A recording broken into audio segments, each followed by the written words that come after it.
Je t'en conjure, France, sois encore la grande France. Reviens à toi, retrouve-toi.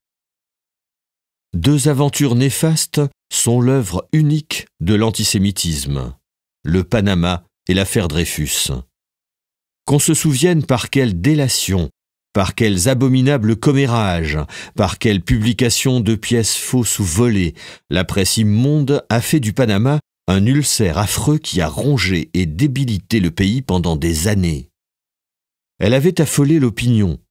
Toute la nation pervertie, ivre du poison, voyait rouge, exigeait des comptes, demandait l'exécution en masse du Parlement puisqu'il était pourri. Ah, si Arton revenait, s'il parlait.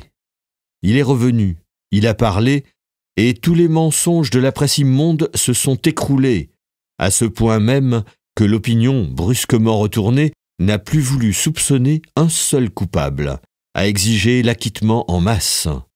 Certes, je m'imagine que toutes les consciences n'étaient pas très pures, car il s'était passé là ce qui se passe dans tous les parlements du monde lorsque de grandes entreprises remuent des millions.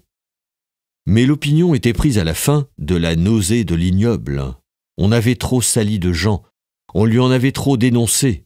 Elle éprouvait l'impérieux besoin de se laver d'air pur et de croire à l'innocence de tous.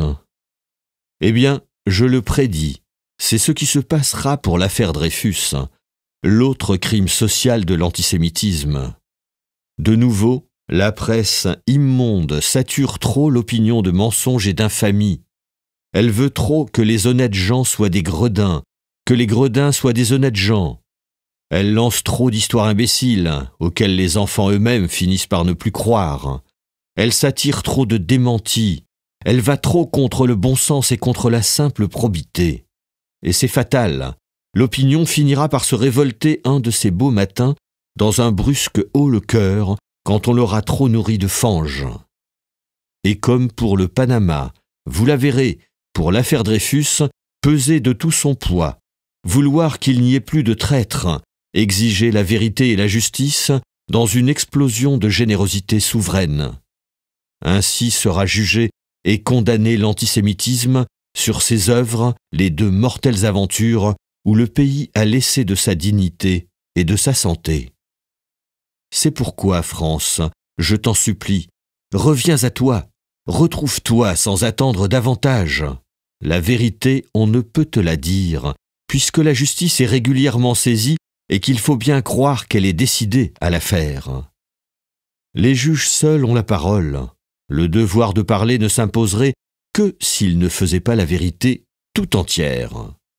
Mais cette vérité qui est si simple, une erreur d'abord, puis toutes les fautes pour la cacher, ne la soupçonnes-tu donc pas? Les faits ont parlé si clairement, chaque phase de l'enquête a été un aveu, le commandant Esterhazy couvert d'inexplicables protections, le colonel Picard traité en coupable, abreuvé d'outrage, les ministres jouant sur les mots, les journaux officieux mentant avec violence, l'instruction première menée comme à tâtons d'une désespérante lenteur.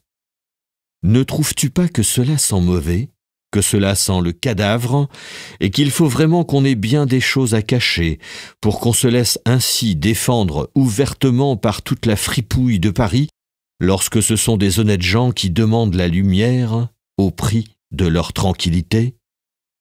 France, réveille-toi, songe à ta gloire.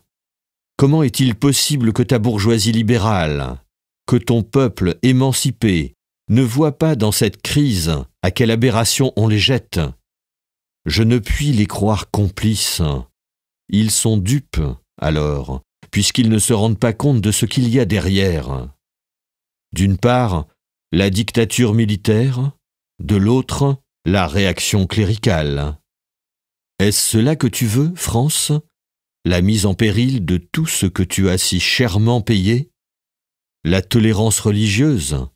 La justice égale pour tous? La solidarité fraternelle de tous les citoyens? Il suffit qu'il y ait des doutes sur la culpabilité de Dreyfus et que tu le laisses à sa torture pour que ta glorieuse conquête du droit et de la liberté soit à jamais compromise. Quoi? Nous resterons à peine une poignée à dire ces choses? Tous tes enfants honnêtes ne se lèveront pas pour être avec nous? Tous les libres esprits, tous les cœurs larges qui ont fondé la République et qui devraient trembler de la voir en péril? C'est à cela, France, que je fais appel. Qu'ils se groupent, qu'ils écrivent, qu'ils parlent, qu'ils travaillent avec nous à éclairer l'opinion, les petits, les humbles, ceux qu'on empoisonne et qu'on fait délirer. L'âme de la patrie, son énergie, son triomphe ne sont que dans l'équité et la générosité. Ma seule inquiétude est que la lumière ne soit pas faite tout entière et tout de suite. Après une instruction secrète, un jugement à huis clos ne terminerait rien. Alors seulement l'affaire commencerait, car il faudrait bien parler, puisque se taire serait se rendre complice. Quelle folie de croire qu'on peut empêcher l'histoire d'être écrite. Elle sera écrite, cette histoire, et il n'est pas une responsabilité, si mince soit-elle, qui ne se payera. Et ce sera pour ta gloire finale, France, car je suis sans crainte, au fond. Je sais qu'on aura beau attenter à ta raison et à ta santé, tu es quand même l'avenir. Tu auras toujours des réveils triomphants de vérité et de justice.